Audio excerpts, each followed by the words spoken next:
신앙을 가지고 살아가는 것이 신앙생활이다. 몇 주 전에 말씀드렸었죠. 기억하십니까? 기억 못 하시는 거예요?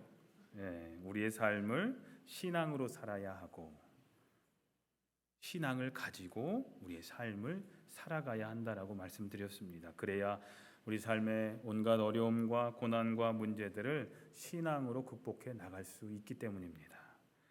그러기 위해서는 우리가 먼저 우리 신앙이 다시 회복이 되어야 하는데 예배, 말씀, 기도의 회복이 중요하다고 말씀드렸습니다. 그래서 2주 전부터 하나님 우선순위의 예배에 대한 말씀을 드렸었죠.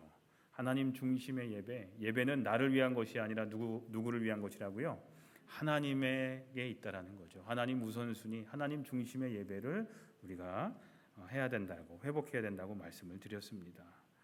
우리가 하나님 중심, 하나님 우선순위의 예배를 올려드린다면 하나님은 우리에게 은혜를 허락하신다는 겁니다. 근데 그 은혜를 더 많이 체험하기 위해서 우린 예배할 때 세 가지를 말씀드렸습니다. 세 가지 마음이요. 겸손한 마음, 간절한 마음, 열린 마음 가지고 우리는 예배에 참여해야 된다고 말씀드렸습니다. 그리고 지난주 하나님은 하나님의 말씀에 순종하는 자들을 좋아하시고 그들을 오늘날도 사용하신다고 말씀드리면서 우리에게 이미 주어진 말씀, 하나님의 말씀 뭐예요? 이 성경 말씀에 순종하는 삶을 살아야 한다라고 또 지난주에 말씀드렸었습니다. 오늘은 그 마지막 시간으로 기도에 대한 말씀을 전하려고 합니다. 먼저 몇 가지 질문을 드리면서 설교를 시작하겠습니다. 여러분들 기도하십니까? 기도하십니까? 하나님께서 우리의 기도를 들으신다고 우리가 믿는다면 우리는 기도해야 되겠죠. 하나님이 살아계심을 믿는다면, 살아계시고 우리의 기도를 들으신다고 믿는다면 당연히 우리는 기도하겠죠. 자, 그렇다면 우리의 기도를 들으시는 하나님은 전지전능하신 하나님이시니까 우리들의 생각을 다 아시겠죠? 아멘이십니까? 우리 생각 다 아시겠죠? 그죠? 그러면 우리가 뭘 생각하고 있는지도 다 아시고 또 우리가 기도할 때에 무엇을 구할 것인지도 이미 알고 계시겠네요. 맞습니까? 점점 목소리가 줄어드시는 것 같아요. 하나님이 이미 우리가 무엇을 간구할지 다 알고 계시다면 그렇다면 왜 우리는 기도해야 합니까? 이미 다 알고 계신데? 기도할 때 단지 하나님 다 아시죠? 내 마음 다 아시죠? 아멘 하면 되는 거 아니십니까? 그럴듯한 질문이에요. 이런 질문을 뒷받침할 때 인용되는 성경 구절도 있습니다. 특별히 이 말씀은 예수님께서 직접 하신 말씀인데 이런 말씀들도 있죠. 마태복음 6장에 기도할 때에 이방인과 같이 중언부언하지 말아라. 그들은 말을 많이 하여야 들으실 줄 아느니라. 그러므로 그들을 본받지 말아라. 구하기 전에 너희에게 있어야 할 것을 하나님 너희 아버지께서 아시느니라. 이미 아신대요.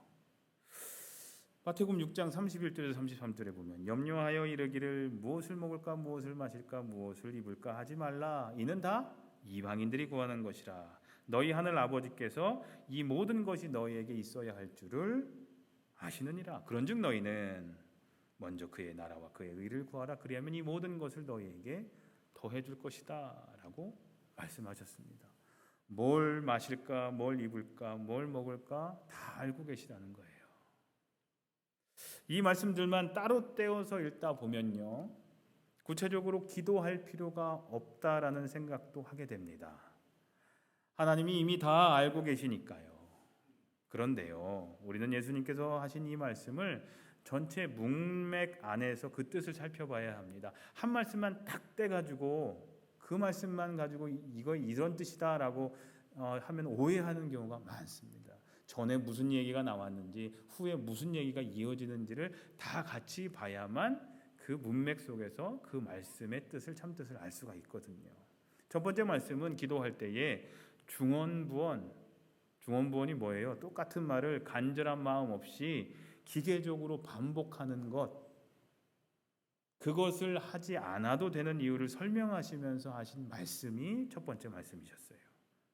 그리고 두 번째 말씀은 항상 기도할 때에 단순히 무엇을 먹을까, 무엇을 마실까, 무엇을 입을까 걱정하면서 그런 것들만을, 이런 의식주만을 구하지 말라는 것을 가르쳐 주시면서 하신 말씀이 두 번째 말씀이에요. 하나님은 이미 우리에게 기본적으로 필요한 것들이 무엇인지를 알고 계시니 우리는 기도할 때에 그런 것들보다 먼저 하나님의 나라와 하나님의 의를 구하는 것이 마땅하다는 것을 가르치시기 위해서 그렇게 말씀하셨다라는 겁니다. 그러므로 예수님의 이 말씀들을 하나님께서 이미 우리들의 생각을 다 아시고 계시니까 우리가 구체적으로 기도할 필요가 없다라는 식으로 해석해서는 안 된다라는 겁니다. 오히려 성경은 우리에게 하나님께 더 구체적으로, 더 간절하게 기도해야 한다라는 것을 여러 곳에서 말씀하고 있기 때문입니다. 오늘 우리는 에스겔서에 있는 말씀을 함께 읽었습니다. 에스겔은 남왕국 유다가 멸망하고 수많은 백성이 바벨론의 포로로 잡혀갔을 때 함께 바벨론으로 끌려갔던 사람 중에 한 명이었습니다. 에스겔서는 이렇게 시작합니다. 때는 제30년 넷째 달 5일이었다. 그때 내가 포로로 잡혀온 사람들과 함께 그발 강가에 있었다. 이스라엘 백성들은요, 성전에서 항상 하나님의 복과 은혜의 샘이 흘러넘친다고 믿었기 때문에 성전을 그들 삶의 중심으로 삼았었습니다. 아마 이런 전통이나 어떤 이런 믿음 때문에 그러는지 우리 옛날 어르신들은 교회 중심으로 이사 와서 교회 중심으로 사셨었어요. 오늘날은 좀 그렇지가 않지만, 멀리 떨어져서 사시지만 옛날엔 다 교회 중심으로 그렇게 이사 오셔서 그곳에서 신앙생활을 하셨었습니다. 아마 이스라엘 백성들이 이런 마음들이 있었습니다. 하나님의 이름이 거하시는 예루살렘 성전은 이스라엘 백성들에게는 정신적인 지주였고 영적인 터전이자 마음의 고향이었습니다. 그리고 1년에 몇 번씩 꼭 가야 되는 곳이었고 이들에게는 정말로 중요한 곳이 예루살렘 성전이었습니다. 그런데 이제 예루살렘 성전은 폐허로 변했습니다. 이스라엘 민족은 살육당하고 유린당했습니다. 그리고 멀리 이국 땅으로 끌려와 노예 신세가 됩니다. 이스라엘 백성들이 얼마나 절망하였을까를 쉽게 짐작할 수 있습니다. 자기 고향, 친척, 그 모든 것이 다 자기들이 가지고 있던 모든 것을 다 떠나보내고 이민자도 아니죠. 끌려간 포로 신세가 되어서 문화와 언어와 모든 것이 익숙지 않은 곳에서 노예로서의 삶을 사는 것이 얼마나 비참하고 힘들었겠습니까? 바로 그때 하나님은 에스겔에게 환상을 보여주십니다. 에스겔서 1장 1절에서 3절에 이렇게 기록되어 있습니다. 나는 하나님이 하늘을 열어 보여주신 환상을 보았다. 주께서 바벨론 땅의 그발 강가에서 부시의 아들인 나 에스겔 제사장에게 특별히 말씀하셨으며 거기에서 주의 권능이 나를 사로잡았다라고 시작하면서 그 봤던 환상을 말합니다. 무슨 내용이냐? 하나님께서 에스겔에게 보여주신 환상의 주된 내용을 한마디로 표현하자면 바로 이스라엘의 회복에 대한 약속이었습니다. 해방의 약속이었습니다. 회복의 약속이었습니다. 회복이 이스라엘 백성들을 향하신 하나님의 계획이고 섭리라는 것을, 지금 여러분들 힘들고 어렵고 지금 비참한 삶을 살고 있지만 하나님이 여러분들을 회복시켜주는 것이 바로 하나님의 계획이고 섭리다라는 사실을 환상을 통하여 보여주십니다. 오늘 본문이 포함된 에스겔서 36장에는 하나님께서 이스라엘 땅과 백성들을 어떻게 회복시켜 주실 것인가에 대해서 자세하게 기록하고 있습니다. 에스겔서 36장 8절부터 36절에 있는 말씀을 제가 한번 요약해서 읽어보겠습니다. 이런 회복의 메시지를 전합니다. 내 백성 이스라엘이 곧 고국으로 돌아올 터이니 너희 이스라엘의 산들아 너희는 내 백성을 위하여 나뭇가지를 내어 뽑고 열매를 맺어라. 내가 너희 이스라엘 족속의 인구가 늘게 하여 성읍들에 사람이 살게 하고 폐허를 다시 건설할 것이다. 내가 너희 산들 위에 사람과 짐승을 많게 하여 그들의 숫자가 많아지고 번창할 것이다. 산들아 내가 너희를 예전처럼 사람들이 살도록 하고 전보다 더 좋아지게 해주겠다. 내가 다시는 이방 나라들이 너를 비웃지 못하게 하며 문 민족이 다시는 너를 조롱하지 못하게 하겠다. 나 주 하나님의 말이다. 것이다. 내가 너희를 그 모든 더러운 곳에서 구원하여 낸 다음에는 너희가 다시는 굶주림 때문에 여러 다른 민족의 조롱을 받지 않게 하겠다. 그래서 사람들이 말하기를 황폐하던 바로 그 땅이 이제는 에덴 동산처럼 되었고 무너져서 폐허와 황무지가 되었던 성읍마다 성벽이 쌓여 올라가서 사람 사는 땅이 되었다고 할 것이다. 나 주가 말하였으니 내가 이룰 것이다 라고 말씀하십니다. 이러한 하나님의 약속의 말씀이 포로 생활 중에 있었던, 노예 생활 중에 있었던 이스라엘 백성들에게 전해졌을 때 그들의 마음이 얼마나 벅차고 희망에 부풀어 있을까를 한번 상상해 보십시오. 그런데 동시에 그들은 이런 생각도 했습니다. 그렇게 되기만 한다면 얼마나 좋을까?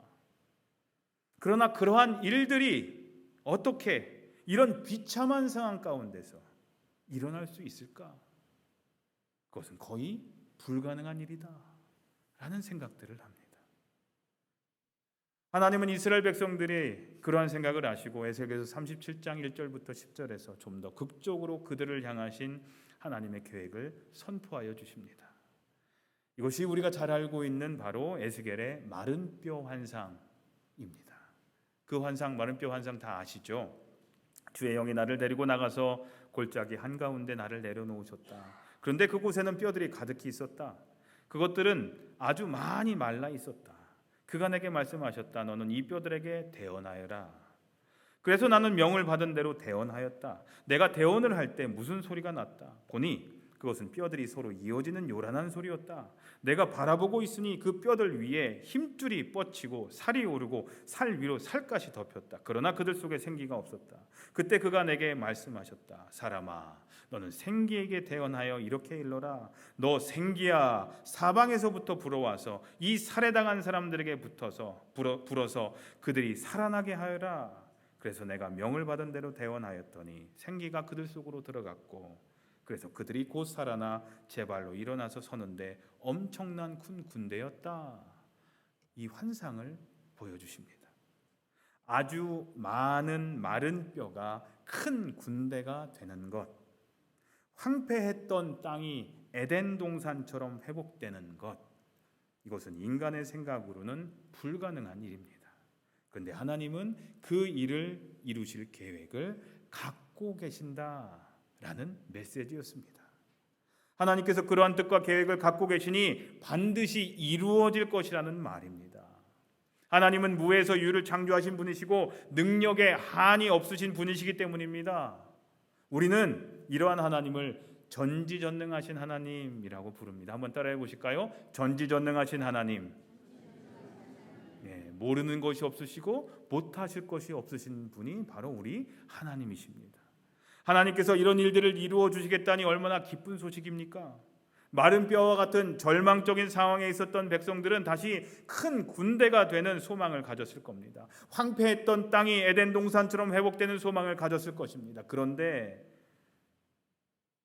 하나님은 그런 백성들에게 이 약속을 하시면서 그들에게 요구하신 것이 한 가지가 있었습니다. 그것은 바로 기도였습니다. 오늘 우리가 함께 읽은 본문 말씀이 이스라엘 백성들에게 기도를 요구하시는 하나님의 명령입니다. 나 주 여호와가 말하노라. 그래도 이스라엘을 회복시켜 주는 것이 나의 뜻이고 섭리이기는 하지만 그래도 이스라엘 족속이 이와 같이 자기들에게 이루어 주기를 내게 구하여야 할지라라고 말씀하십니다. 장성도님들, 에스겔서의 이 말씀은 오늘 우리에게 큰 도전을 줍니다. 우리에게 큰 도전을 주는 이유는 우리를 향하여 갖고 계신 하나님의 선하신 뜻이 우리들의 삶 가운데 구체적으로 일어나게 하려면 우리가 하나님께 전심을 다하여 간구해야 한다는 것을, 기도해야 한다는 것을 성경이 우리에게 가르쳐주고 있기 때문입니다. 황폐했던 땅이 에덴 동산처럼 회복되고 완전히 말라버려서 골짜기에 버려졌던 뼈들이 큰 일을 감당하는 군대를 이루게 된다는 것은 기적 중의 기적입니다. 우리가 이것을 기적이라고 부르는 이유는 우리의 힘으로는 도무지 이룰 수 없는 것들이기 때문입니다. 그런데 우리는 우리들의 삶에 이런 기적들이 필요할 때가 많이 있음을 경험합니다. 살다 보면 우리들의 삶이, 우리들의 가정이 에덴 동산의 기쁨을 잃어버리고 황폐되어 있음을 느낄 때가 많습니다. 우리들의 삶이 지치고 진이 완전히 다 빠져서 그 골짜기의 마른 뼈처럼 나뒹굴고 있다고 느낄 때도 있습니다. 우리들의 삶의 문제들이 엉클어진 실타래처럼 어디서부터 도무지 풀어야 할지 모를 때가 많은 상황들도 우리 삶 가운데 다가옵니다. 우리들의 힘과 노력만 가지고는 에덴 동산을 회복하는 것이 불가능해 보이는 것처럼 보일 때도 많습니다. 삶의 기쁨을 회복하는 것이 힘들어 보입니다. 문제가 도무지 풀릴 것 같지 않아 보입니다. 다 포기하고 싶습니다. 그래서 우리는 우리들의 삶에 기적이 일어나기를 소망합니다. 경제적으로, 육체적으로, 그리고 심적으로 마음이 지치고 진이 다 빠져서 더는 움직일 수조차 없이 그런 마른 뼈 같은 상황에 부닥친 분들도 우리 중엔 많이 있습니다. 이 총체적인 난국을 어디서부터 어떻게 다시 풀어나가야 할지 몰라서 답답하고 희망이 보이지 않는 분들도 많습니다. 아이고, 이거 어떻게 해야 되나? 감이 잡히지 않습니다. 생각이 들지도 않습니다. 그래서 우리는 우리들의 삶에 기적이 일어나기를 때론 소망합니다. 근데 기적이 무엇입니까? 뭐가 기적입니까? 기적은요, 하나님께서 우리들의 삶에 개입하셔서 불가능했던 것들이 가능으로 바뀌는 것이 바로 기적입니다. 근데 이 기적이 일어나는 데 필요한 것은 오직 하나님의 개입을 요청하는 우리들의 기도뿐입니다. 기도밖에 없습니다. 한번 따라해 보실까요? 기도밖에 없습니다. 네, 기도밖에 없습니다. 물론 우리들의 의지와는 상관없이 하나님께서 우리 삶에 무조건 개입하여 주실 때도 있습니다. 우리가 기도하지도 않았는데 그 문제를 해결해 주실 때도 있습니다. 우리가 생각했던 것보다 훨씬 더 하나님께 간절히 요청하지도 않았는데 하나님이 먼저 선뜻 해결해 주실 때도 있습니다. 그래서 우리는 하나님의 때에 하나님의 방법이라고 말하지 않습니까? 그런데 하나님은 대부분 우리들의 요청이 있어야만, 우리의 간절한 기도가 있어야만 우리들의 삶에 기쁘게 개입하신다는 사실입니다. 우리들의 삶의 기적을 경험하려면 하나님의 개입을 간절히 요청하는 기도를 드려야 하는 이유가 바로 여기에 있는 것입니다. 에스겔에게 말씀하신 하나님의 명령을 다시 한번 기억하시길 바랍니다. 나 주 여호와가 말하노라. 그래도 너희가 이와 같이 자기들에게 이루어 주기를 내게 구하여야 할지라. 이 외에도 성경은 여러 곳에서 우리가 간절히 부르짖어야 하나님의 놀라운 기적의 역사를 우리 삶 가운데 체험할 수 있음을 가르쳐 줍니다. 우리가 잘 아는 예레미야서 33장 3절, 네가 나를 부르면 내가 너에게 응답하겠고 네가 모르는 크고 놀라운 비밀을 너에게 알려주겠다. 요한복음 14장에는 너희가 내 이름으로 구하는 것은 내가 무엇이든지 다 이루어주겠다. 이것은 아들로 말미암아 아버지께서 영광을 받으시게 하려는 것이다. 너희가 무엇이든지 내 이름으로 구하면 내가 다 이루어주겠다. 요한복음 16장에 내가 진정으로 너희에게 말합니다. 너희가 아버지께 구하는 것은 무엇이나 아버지께서 내 이름으로 주실 것이다. 지금까지는 너희가 아무것도 내 이름으로 구하지 않았다. 구하여라. 그러면 받을 것이다. 그래서 너희의 기쁨이 넘치게 될 것이다. 마태복음 7장 우리가 잘 아는 말씀이죠. 구해라 주실 것이요, 찾아라 찾을 것이요, 문을 두드려라 열어주실 것이다. 구하는 사람마다 받을 것이요, 찾는 사람마다 찾을 것이요, 문을 두드리는 사람에게 열어주실 것이다 라고 분명히 주님께서 말씀하셨습니다. 사랑하는 성도님들, 우리들의 삶, 우리들의 복잡한 문제, 도저히 풀리지 않을 것 같은 이 삶의 어려움, 그것을 회복시켜 주시는 것이 우리를 향하신 우리 하늘 아빠 아버지의 뜻이고 계획이심을 이 시간 에스겔에게 하셨던 말씀입니다. 다시 한번 깨닫게 되시기를 소원합니다. 그리고 그러한 하나님의 놀라우신 뜻이 저와 여러분들의 삶 속에서 구체적으로 이루어지기를 위하여 간절히 하나님께 부르짖는, 간절히 하나님께 기도하는 성도님들의 삶이 되시기를 또한 소원합니다. 하나님, 여러분들 하나님 부에 다 두 손으로 다 드시길 바랍니다. 내가 뭘 하려고 하지 마시고 하나님께 맡기시길 바랍니다. 나의 끝이 하나님의 시작이라는 말이 있지 않습니까? 내가 뭘 하려고 하는 것을 내려놔야만 하나님께서 개입하셔서 우리 삶 가운데 역사하신다는 사실입니다. 우리가 할 유일한 한 가지, 바로 기도밖에 없습니다. 기도를 통해 하나님의 놀라우신 기적의 역사를 날마다 그리고 순간마다 삶에서 체험하며 살아가시는 복된 성도님들의 삶이 되시기를 주님의 이름으로 간절히 소원하며 기도합니다. 이 시간 우리 삶의 간절한 소원들을 하나님께 아뢰는 시간을 함께 이 시간 기도하도록 하겠습니다. 특별히 우리 다음 세대들, 우리 내일부터 계약하는데 우리 아이들 위해서도 기도해 주시고 여러분의 마음의 소원들을 하나님께 아뢰는 시간이 됐으면 좋겠습니다. 우리 잠깐 우리 소리내서 기도하도록 하겠습니다. 기도하겠습니다. 하나님, 우리들의 마음의 소원을 주님께 아뢰입니다. 우리 삶의 문제들을 주님께 올려드립니다. 주님, 우리가 가지고 있는 많은 문제들을 있습니다. 가정의 문제, 관계의 문제, 비즈니스의 문제, 신앙의 문제, 마음의 문제, 여러 가지 문제들, 자녀와의 문제, 부관의 문제, 여러 가지 문제들 우리 갖고 살아갑니다. 하나님, 내 힘으로는 도저히 이룰 수 없고 도저히 풀 수 없는 이 문제들 주님께 올려드립니다.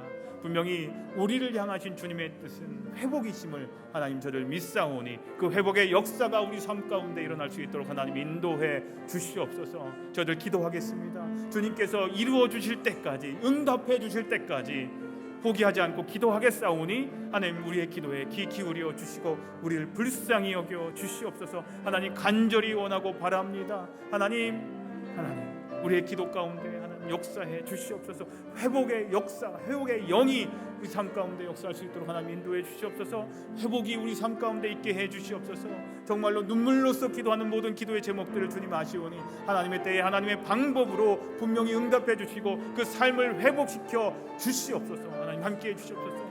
우리 내일부터 우리 다음 세대들 계약을 합니다.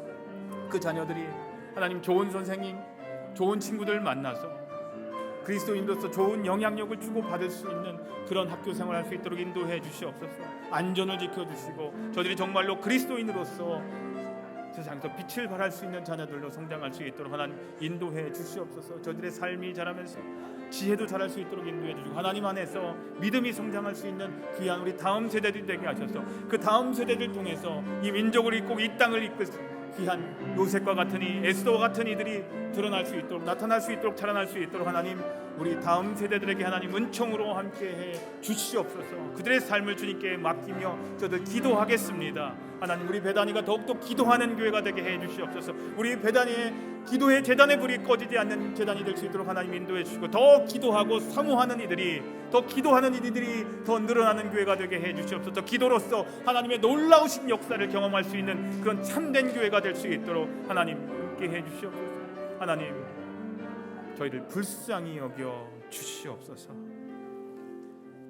하나님 인간의 노력과 힘으로는 어찌할 수 없는 일들이 수도 없이 많이 일어나는 이 세상 속에 살아가면서 주님을 기억하는 삶을 살게 해 주시옵소서.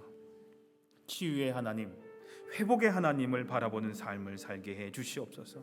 또한 저희가 기도하는 삶을 살게 해 주시옵소서. 그래서 저희가 해결할 수 없는 일들을 해결하시고 이루시고 회복시켜 주시는 하나님의 기적의 역사를 체험하는 삶을 우리 모두가 살아갈 수 있도록 인도해 주시옵소서. 오늘도 살아 역사하시는 예수님의 이름으로 기도합니다. 아멘. 이 시간 하나님께 봉헌하는 시간 갖도록 하겠습니다.